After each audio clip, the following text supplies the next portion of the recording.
All right, welcome back, everybody. This is Mike with SoundstageEDU. Not sure when this is actually going to be completed and uploaded, but if this happened during the break, this precipitated during the break. So if this happens to get produced and put up in time for while we're all still on break, then great. I know I said we all needed to take a break and that I was going to take a break and that I wasn't going to do anything with this, but you know what? The work of an advocate is never always done. That doesn't go on break.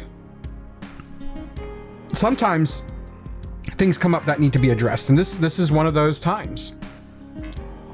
So why are we doing this? I want to start today by speaking directly to the parents, the boosters, and honestly, the directors who might be listening too.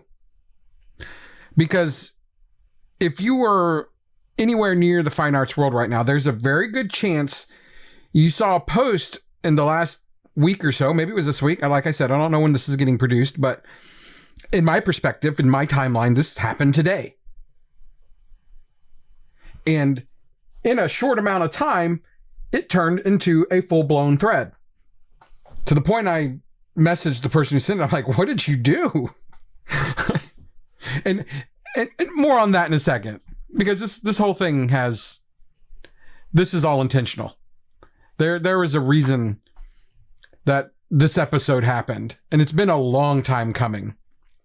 It just got finally catalyzed by one post. But if you want to know what post I'm talking about, I'm talking about the one where the words chain of command suddenly took on a life of their own. And before anyone tightens up, this is not a call-out episode. This is not a takedown. This is not me wagging a finger at parents or telling anyone that they're doing it wrong, because y'all have come in here and accused me of that before and saying I've been condescending or, what was the other word? Oh, what was it? It's escaping me right now. Pretentious. That was a word. Was told I was pretentious know-it-all. And that's not it.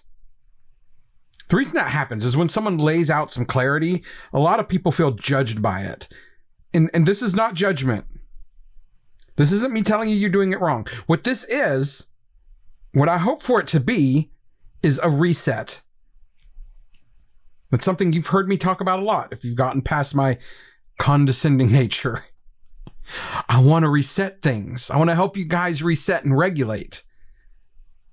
Because when I read through that thread, what I didn't see was bad intentions. I saw people who cared deeply, and they were talking past each other. I saw parents trying not to be a burden. I saw boosters trying to be helpful. I saw directors trying to keep the wheels on a very full bus.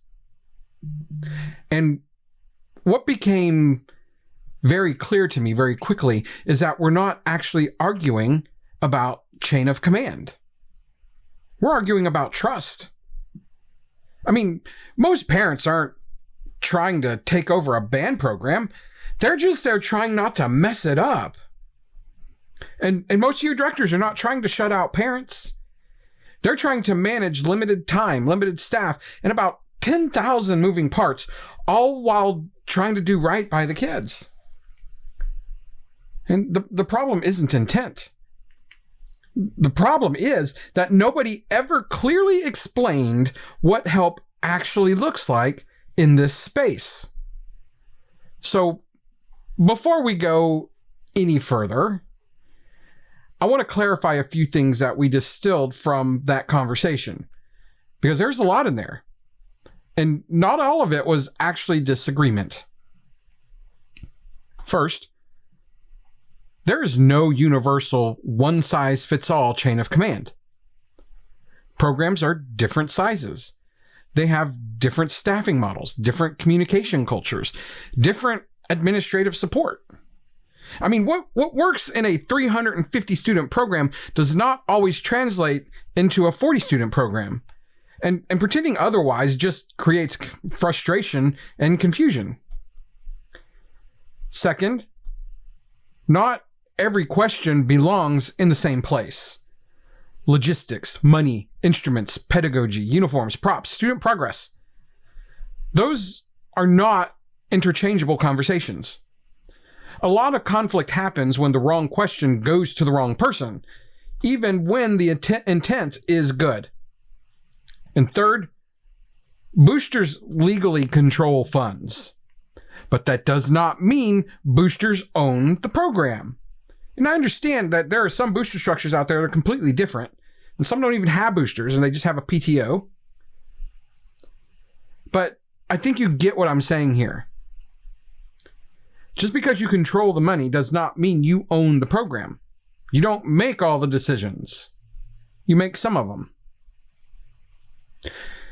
And this is where things got heated. Fundraising authority does not equal educational authority. The healthiest programs understand this balance. Boosters exist to support the director's educational vision, not to replace it, not to steer it, not to crowdsource it. And finally, when communication breaks down, people will have a tendency to route around the system. Parents will ask section leaders. They ask other parents. They ask Facebook. And it's not because they're trying to undermine anyone, but because they're trying not to be that parent. You know? And that's human behavior. So today we're not here to decide who's right. We're here to talk about what actually works. And that's why I didn't want to have this conversation alone. The post that sparked all of this came from someone who sits right in the middle of this ecosystem. Parents, boosters, and directors. And who isn't afraid to say the quiet part out loud. Today, I'm going to be joined by Tim Husky. He's a band and color guard parent going on 10 years out in Texas. In addition, he is the owner of The Yellow Board, which is a premier band director chat that serves band directors in Texas and far beyond. He also writes Marching Band Drill under the name of Bryn Park Productions. He's been writing since 2003 for up to 30 bands per year. Before that, he was a band director in the Dallas and Tyler, Texas area for like 7 years. On a personal note, he has 3 wonderful children, Bryn, Parker, and Rowan, and a very patient, beautiful, and loving wife, Jamie. So he's going to be bringing us perspective from both the band director and the parent side. And trust me, like me, he's got opinions on both. I mean, Tim and I have talked around this episode for a long time. We've talked about doing something along these lines, but we hadn't really done anything until now. And we finally decided it's time to do the one we've never done, which is going to be a real, honest roundtable conversation centered on one simple idea. And that's this. Hey, parents, don't do that. Do this instead. And I want you all to understand that this does not come from a place of authority. He's not a director anymore. I'm not a director anymore. We just support the fine arts. We support the directors. And this certainly doesn't come from a place of ego. I mean, we've done some things, but we're just here trying to help programs be the best that they can be. And I want you guys to understand that this does not come from a place of shame either. But this comes from the perspective of people who have watched programs thrive, and we've watched them implode, based almost entirely on how adults communicate and stay in their lanes. Or maybe not stay in their lanes. So Tim, I want to start us here, because this is where the thread really caught fire. When you made that post, what problem were you actually trying to solve? And what do you think parents most misunderstood about the point that you were making? Because I've heard you make this statement before. Ask your director. And it always catches some fire. So tell me, when you use that statement, what is it that you're hoping the parents understand? Well, thanks for having me on, first of all, Mike. I was trying to help parents in knowing who to ask their questions of. The question that prompted me the most was a parent was asking, what instrument should I get from my child? And the best answer to that is going to come from your directors. Your directors know what kind of instrument they that are quality. They know what kind of instrument that fits their band. There are bands out there that still play on cornets. And if you got your kid a trumpet, that's going to stick out like a sore thumb among the section. So if you get your kid an expensive instrument that does not really fit the needs of your kid, you're just throwing your money away. Um, I saw a post about somebody buying an oboe for their kid. Hey, that's great if you have the money. My child played oboe, did pretty well on it. I never once thought about getting her an oboe unless she was going to go into college and major in it. Um, those are very expensive instruments. I think that we can use our money better on lessons, on quality reads. Thankfully, my two that were in band were oboe and pitched percussion, i.e., mallet instruments, and we never had to buy an instrument. We were very lucky in that. Um, but we also know that we had to contribute some money towards reads and lessons and other things like that. My daughter took lessons from the head of the music department at University of Texas Tyler, and she got better for it. And we felt like that was the better investment for her, is to take lessons from somebody who's very skilled at his craft. And so I was just trying to help parents understand that you're trying to do this thing, which is great for your kid, but get the director's input and then go from there. Yeah, I agree. I have an 8th grade flute player who saw me communicating with a conductor at the high school level who was conducting the orchestra pit for one of the musicals that she was in. And she discovered that conductor played the piccolo, and that started this whole thing of, let's go down this road of, hey dad, I really want a piccolo. And my first thought as a percussionist was, no, we're not getting that instrument in my house. I am not going to listen to that. I mean, and I don't want people to misread me and think that I don't support my kid. That's not it. Right. There's just better things she can do than picking up a piccolo in the 8th grade and me as a parent having to pay for that instrument that's not used very often in the whole scoring and instrumentation.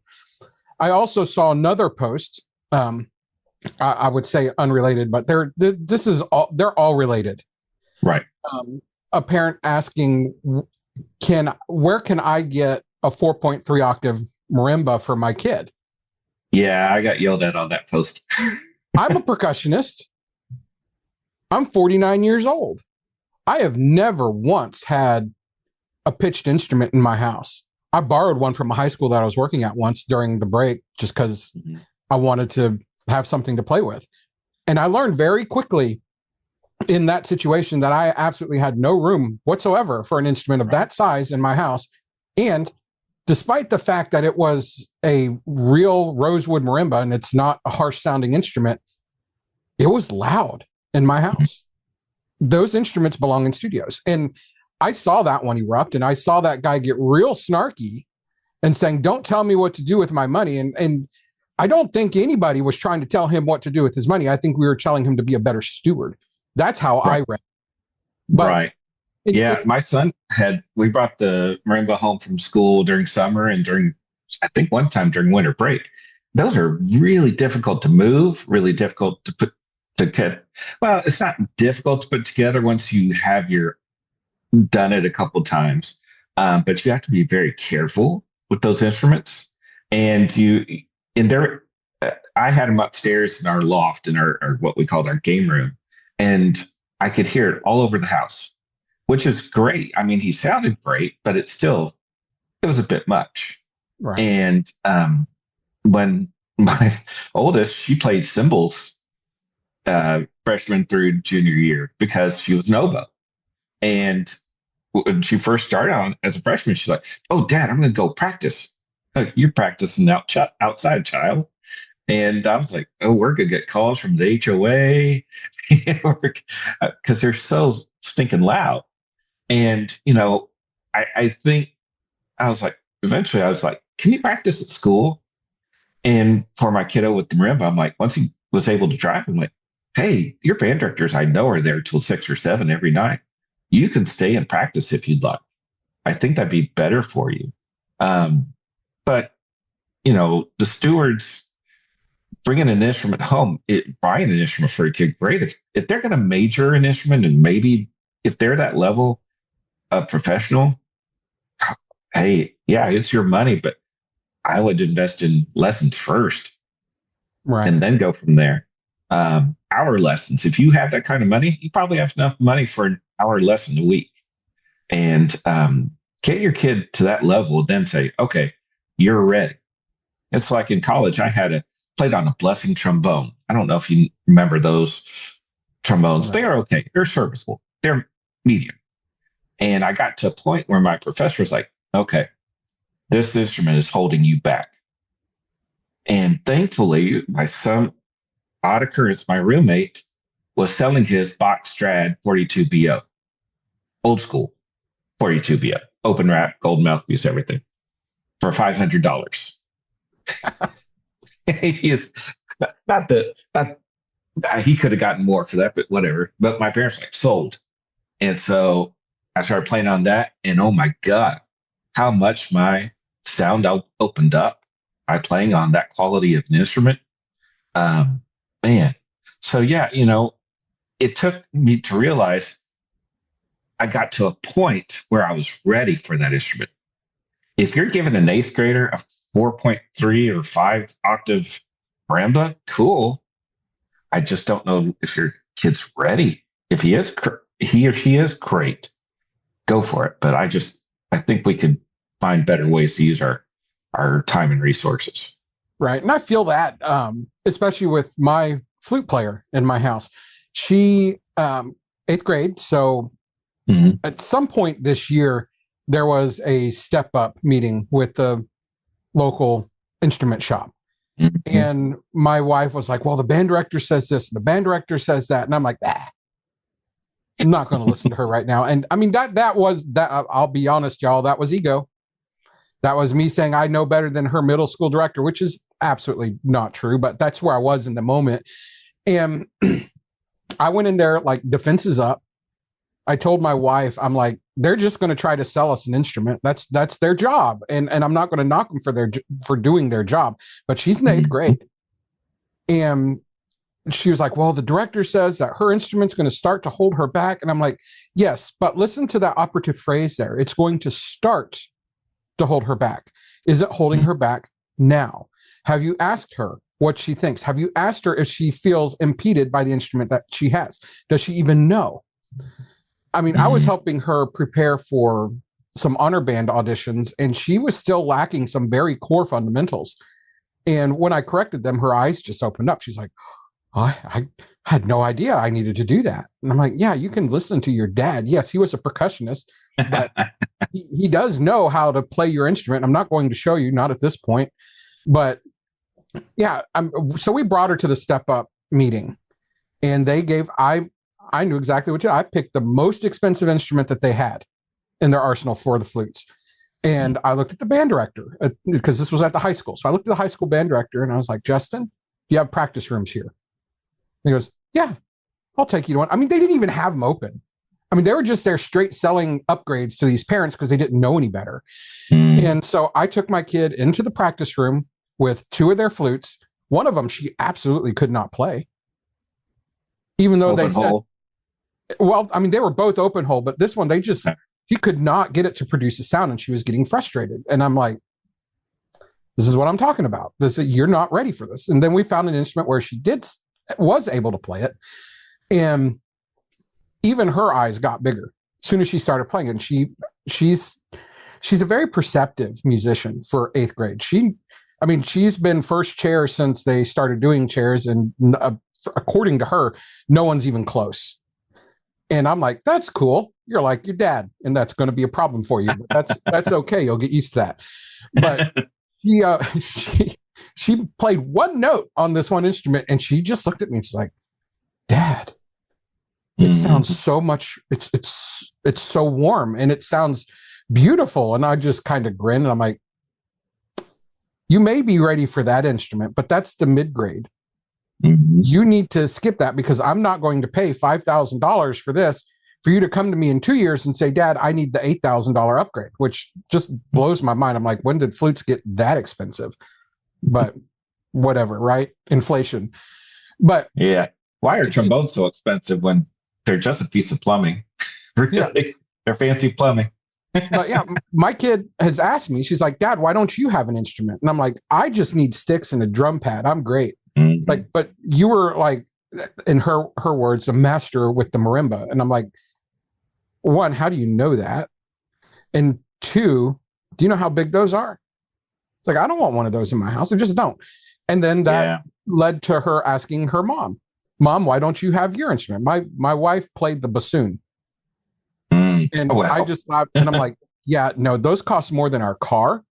So that's not happening. And she probably hasn't touched an instrument in decades.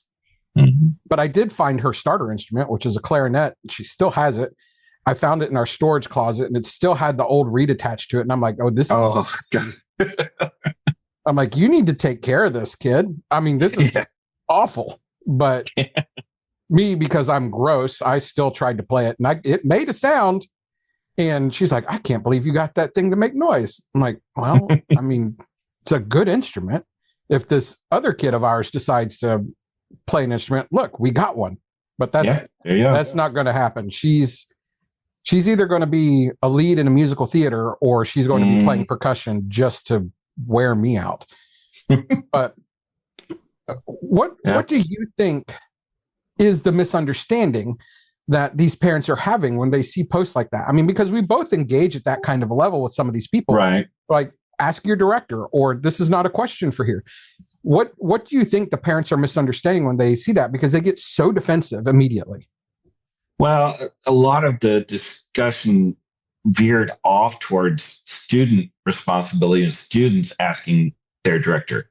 And I get it. You know, I didn't want to be pestered about dumb questions. Ask your section leader. And my bands, I had bigger bands and I had small bands. My band in Dallas is 30 kids. Yeah, just come ask me. Don't worry. You're just ask me. It's not a big deal. And I would have that discussion with kids.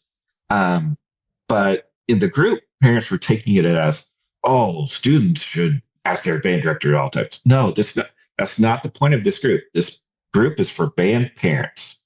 It's called Band Parents Tips, Tools, and Resources. It wasn't geared towards kids. There shouldn't be any students in that group, honest. Right. I'm sure there are. Like I run the Texas Band Directors Group. We've had to kick students out.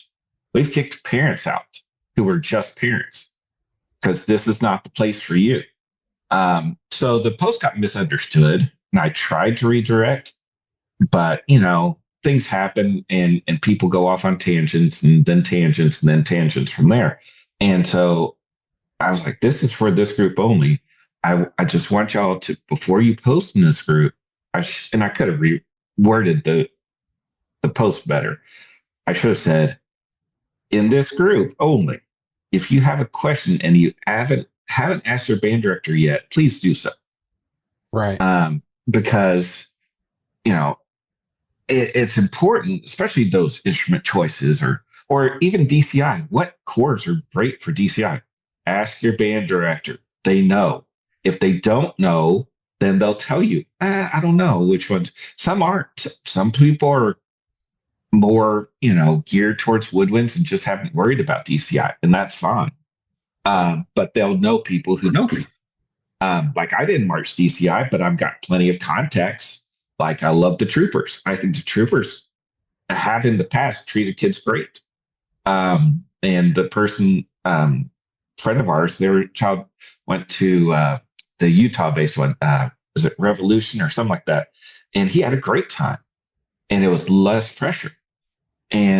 But asking parents what they think about a drum corps, yeah, I get it because you're asking how your kids were treated, but band directors still know how the corps are and which corps are best for your kid, not for kids in general, but for your kid specifically. There are some kids who are hyper aggressive and highly capable who could try out for Blue Devils or Blue Coats or any of the blue corps and do great.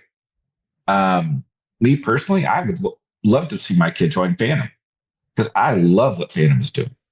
But of course, she's 7th grade, excuse me. So we got a ways. And she's a color guard kid. But it's not about me, it's about my kiddo and what fits her best. And I do think that is a part of that group is that parents got to make sure to not project for their kid. Oh, my kid wants to do this. Make sure that's your kid speaking, not you yourself. And that's hard as a parent, especially a band parent, one who got his degree in music education, K-12 music education. Like one year, years ago, Brandon came to me and said, "Dad, we learned this song about the Elf King, and it was really cool." And so I emailed her music teacher. I said, "Hey, thank you so much for teaching my daughter about Aerokinetic. I really appreciate you doing that because that's an awesome song." And she didn't even know. I was like, "Yeah, I've heard that song. I love that song. I wanted to play that song on a trombone recital, but couldn't find any piano players willing to take that on." And so if you know that Aerokinetic gets a terrible, terrible piano part, just the worst, because it's so repetitive. It hurts the wrist. You get carpal tunnel from it. But I wanted my kiddo to play trombone because I know how to teach it. But no, she did a crow on that dang oboe reed, and it was right there. I was like, "Well, guess I'm an oboe parent." And I had to fight for my son because we moved from Tyler to Houston between his 5th and 6th grade year. And 6th grade in Houston is usually where you enter band, which is what it was in Cy-Fair ISD, which is where we were. And the band director said, I emailed him, he knows who I am. He said, "Hey, I'm glad you're coming down, but our percussion class is closed." What? "Yeah, we only have trumpet and clarinet classes open." So I had to go have a chat with him about that. With the assistant band directors were there and talked to the principal also and said, "Hey, look, I get it. I know where you're coming from. You've got a lot of kiddos, but here's the thing. I just want my kiddo to be tested. If he doesn't have the coordination to do so, if he doesn't possess what you are looking for, okay, that's one thing. But just give him a tryout. It's not his fault we weren't here. It's not his fault that he didn't take the test in Tyler because we were moving. We knew we were moving to Houston."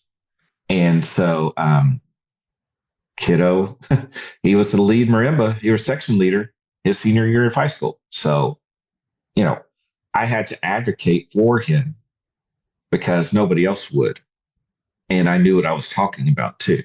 And I think that's a good point of the group, of band parents group, is learning how to advocate for your kid. Right. And advocating from a place from a position as the parent, not the expert.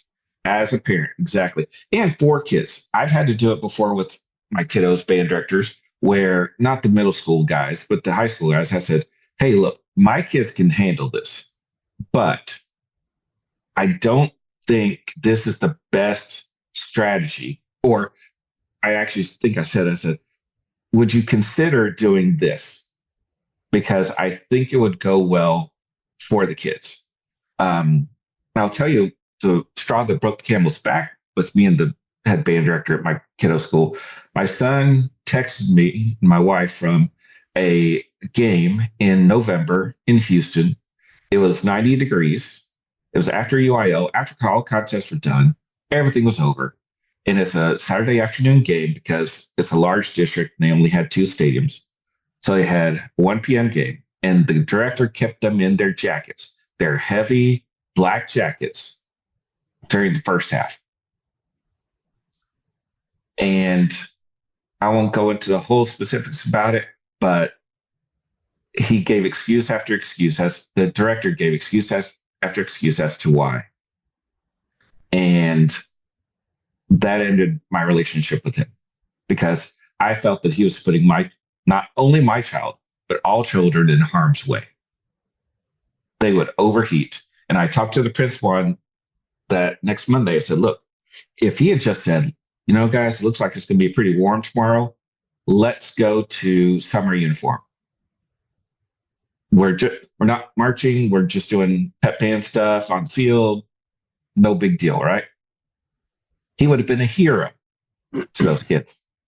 And instead, those kids he said, oh, they're fine. I don't know about that. And I want to segue on that real quick. Yeah. Because that is a big point that I get into as summer approaches. And I mean, right now it's like 30 degrees where I'm at and it's freezing cold. I'm cold in my room where I'm at right now. But it's only a matter of time before we're facing that warming trend, and we're facing, you know, even the drum corps kids are going to start to feel that now, or not now, but in a couple of months when they're going to their weekend camps, and it's going to become a problem quickly. In my real life, I'm a production engineer that I produce events all over the country for large clients, large conferences, things like and boring stuff. But one of the ones I do is for the National Weather Association. It's a conference with like 600 meteorologists from all over the country, guys from broadcast world, folks from the non-broadcast world, the people you don't know ever meet or hear about. They're working in the forecast centers. And one of the, not sure what her position is within the NWA, which is the National Weather Association, but I work very closely with her. She organizes all of the presentations and all of the stuff for the national conference that we do. And she is a musician. She actually has a PhD in vocal performance. She's fantastic. But she works alongside of us in these event productions. So we have that little connection that we're both musicians. We have degrees in music, and except her, she's, a doctor, but we have these real conversations about music and performance and what the arts do for people. And she saw me doing something with a podcast last year. This was, we were still in our beginning stages, and she was like, "Oh, that's really cool. I'm going to have to listen to that." And she starts listening to it while we're at the conference in the evening, and she's like, "Hey, Mike, I know a guy who is actually the weatherman, if you will, for Drum Corps International." I'm like, "Really? What do they have him for?" He's like, "Well, I'm not exactly sure. He's getting an award for this year at the conference, but he does something with heat mitigation and forecasting for all of the shows." It's like, "I'll connect you with him and you two can talk." And I don't want to drop his name. I'll just say his name was Kevin, but I did get to meet him. And what was funny is I met him after he got his award. And after, oddly, I discovered that we were actually friends on social media. I just didn't realize it. And we connected, and he was like, "Yeah." He's like, "Did you notice this year that the shows were starting later?" He said, "That was us, because our audience is getting older and they can't sit out here in this heat during the summer when it's 110 degrees. It's unsafe, and it's unsafe for the kids. So we are out here forecasting." He says, "We have a whole team across the country on the tour route that is making sure that these drum corps follow our guidance when it comes to heat risk." And he's like, "This is very important. It's becoming a very big thing, and I would love to partner with you and talk about what we can do to keep these kids safe." And That's immediately who I thought of when you told me about the situation with the kids in the heat during the day. Mhm. And I mean, he commented about that. He's like, a lot of these directors out there just don't understand how dangerous this actually is. And we don't really know how to communicate that with them. So that's why we have stepped in as professionals, as meteorologists, and as the hopefully voice of reason. And because we're coming in from the top level, we're coming in from Drum Corps International, maybe they'll actually listen to us. But that's Yes. to be seen. Yes. And it's so tough in the fall when it's so hot, and the kids, you got to get the kids off, got to get changed, got to go to your warm up, to your performance, and back to the bus, and they're in the heat for so long. And you know got to carry your water with you, but you got to get them in the shade as much as possible. I work for U.S. bands. I've done a couple of contests for U.S. bands, and there's some contests where we were able to get them in the shade as they were getting ready to go on to perform. And that was very important to us as a staff, and me as a parent of a band kid, wanting to make sure that these band kids, these other, not mine, but they're still mine because I care about these band kids, are in the shade and get them out. Because gosh, man, you don't want to have anything happen to these kiddos. Thankfully, I haven't heard a whole lot this year. Word travels when a kid is, gets really sick or even dies. We haven't heard that this year. There are a lot of organizations. Like, I live in Melissa, Texas.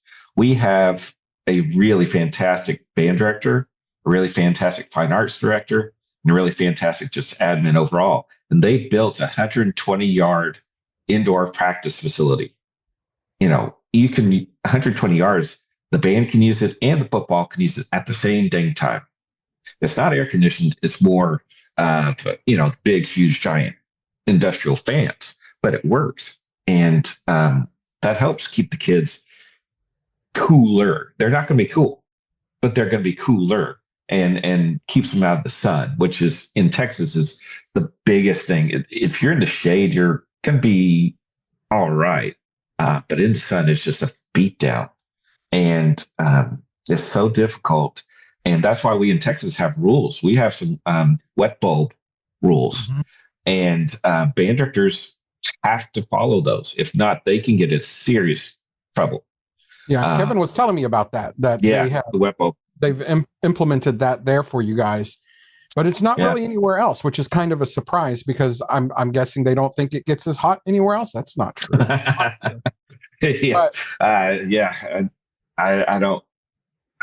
I practiced in the morning when I was in Dallas, which had its own set of issues. Like, kids had wet shoes from the practice field being watered the night before, which is, I'll deal with having stinky shoes in my band hall rather than having kids just dying of sun exposure. But when I first came to Texas, I saw that bands were having practice in afternoons. I was like, whoa, that's crazy. Because I was in Kansas, in Salina, at Salina South, and we had our rehearsals in the morning. And once on the plains of Kansas, you'll know it gets kind of cold eventually. Mm-hmm. But you can deal with that. Just layer it up, y'all. And at Kansas, even, we had afternoon rehearsals, but our directors were really good about finding times when it wasn't going to be too hot. In Texas, I mean, you're kind of restricted by how the schedule works. Like my kids, they started school at 7:15 at the high school, which was crazy, but it was actually really good for them because they get out pretty early, and they would get some study hall time before they had rehearsal, which I thought worked really well. And then they eventually had to move the rehearsals to 7 to 9. And if they were marching in the dark, so be it. They'd get some car lights on and they'd be fine. But we as parents would have to just make sure that we're picking our kids up and our kids are okay. Make sure they have their water. we trusted our directors, except for that one time when it broke me. Um, we knew that if something happened, my kids would tell me, and I would.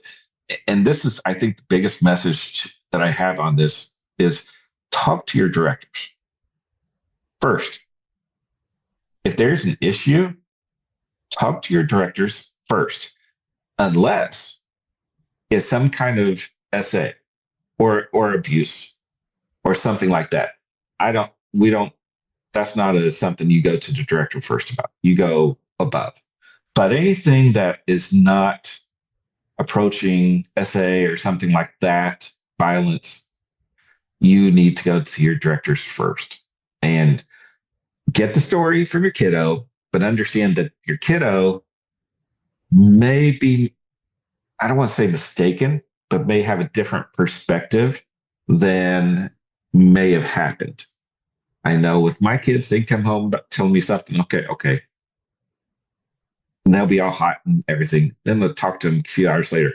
Okay, you said this. Is this? Tell me again what happened. And things can change. And then if it was serious, I'd talk to the director. If it was not serious, I'd be, deal with it. You're fine. We as parents, and we're different probably. We tend to take the teacher's side. That's what we do. My wife was not a teacher, but I was. And so she understands, there are going to be conflicts. And I told my Bryn's director when he first started, because he started like her sophomore year, said there's going to be times when we disagree. That's just human nature. And as long as you're doing what's in the best interest of kids, just my kid, but all the kids, I'm cool. It's fine. Like you would take kids to two BOA contests a year. I don't think the band's ready for it, but it ain't my call. Right. I just go support them or watch them online if I can't make it, because I've got a younger one.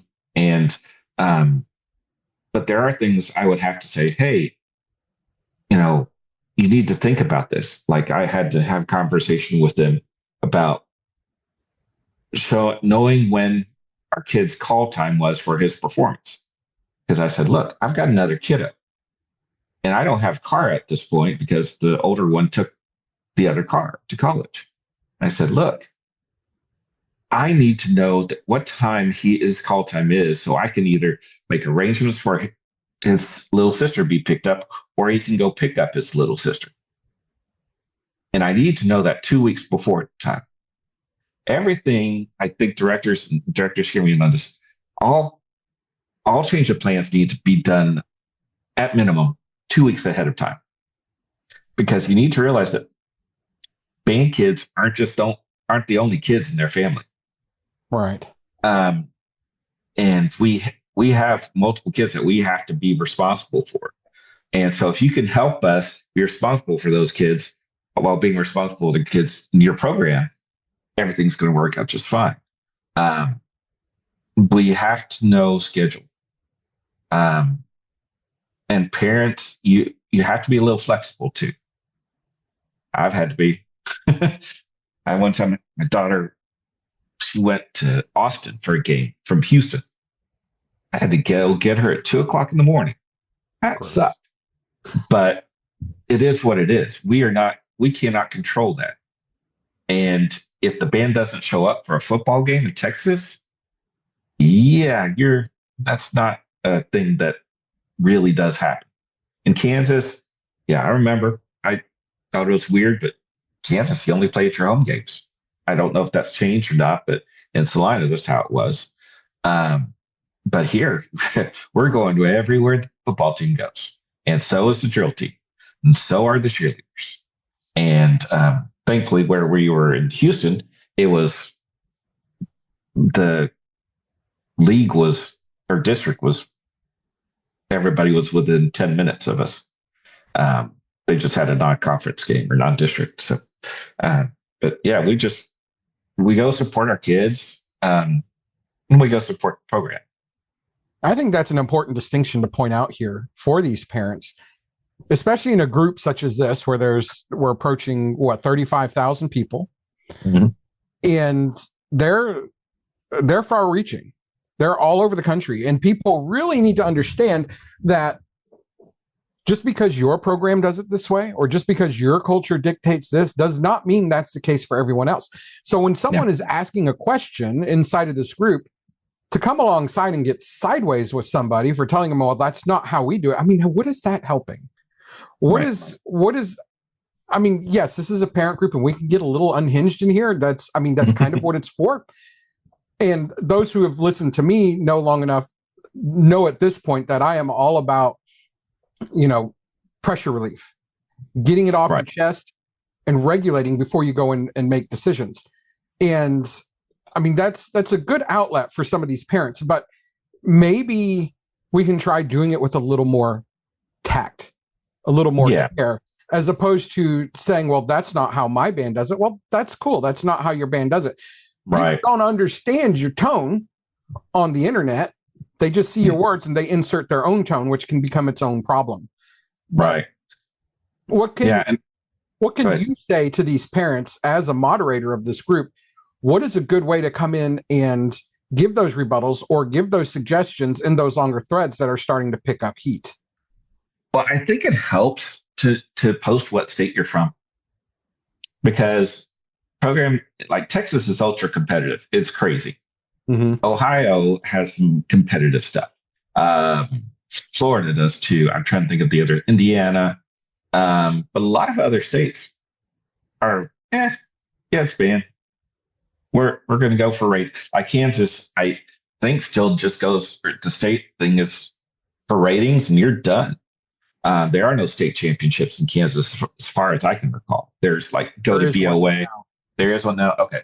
Back in the day, there wasn't. We just go to Kansas State, get our one, and we're done for our competitive season. But it would help because knowing the culture, knowing if you're in Texas, this is UIL is the big thing. You have to follow UIL rules. Or in Florida, I can't remember. It's MPA or something like that. So that helps. But it also helps to have some empathy and saying, oh, man, that sucks. You could say that sucks. And hate to hear that. Have you tried XYZ? Can you do XYZ? That's what worked for us, but your mileage may vary. Just post YMMV. Yeah.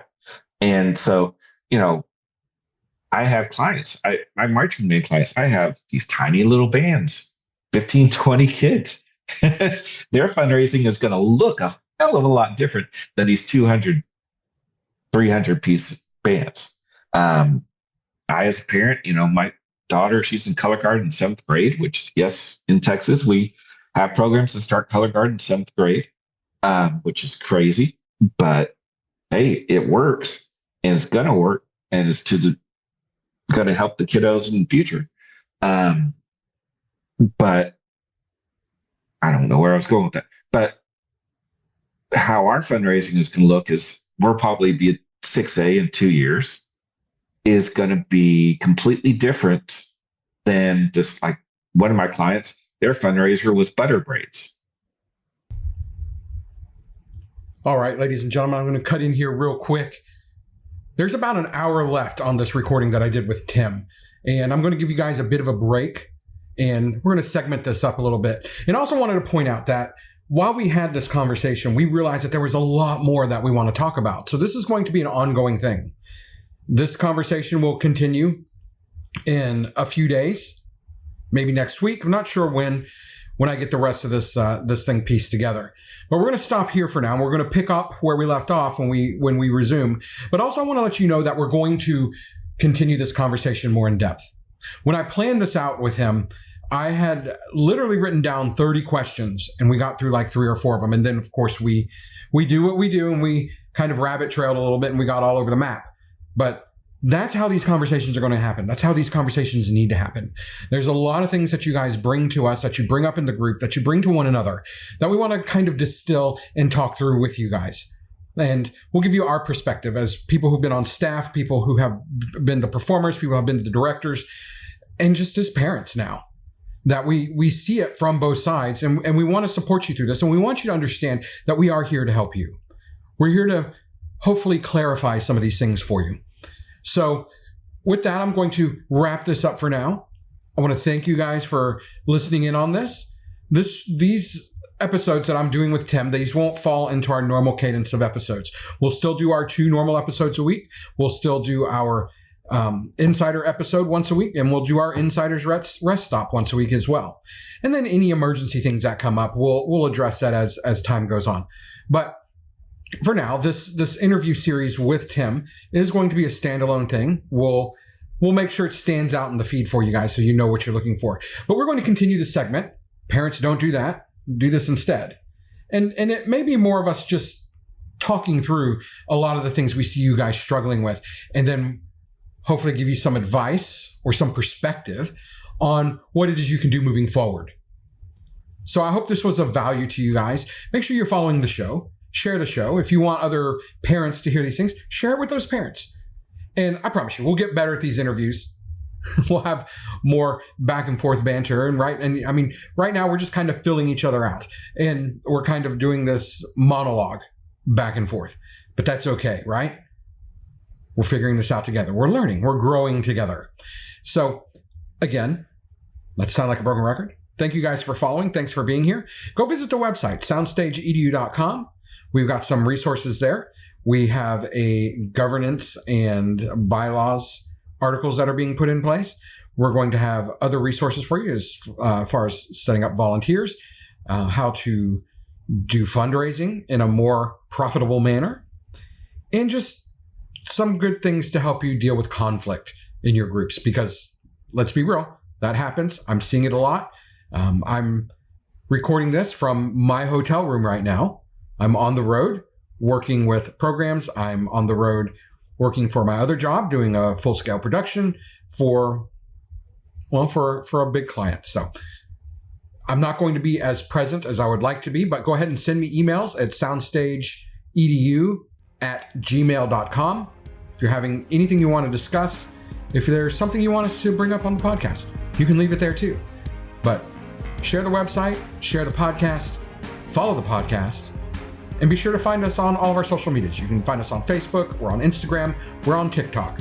Just search SoundstageEDU, you'll find us there. But until then, guys, take care of each other. Take care of yourselves. Just remember, just take a breath. We're here to support you at SoundstageEDU. You guys have a wonderful day, and we'll talk again soon.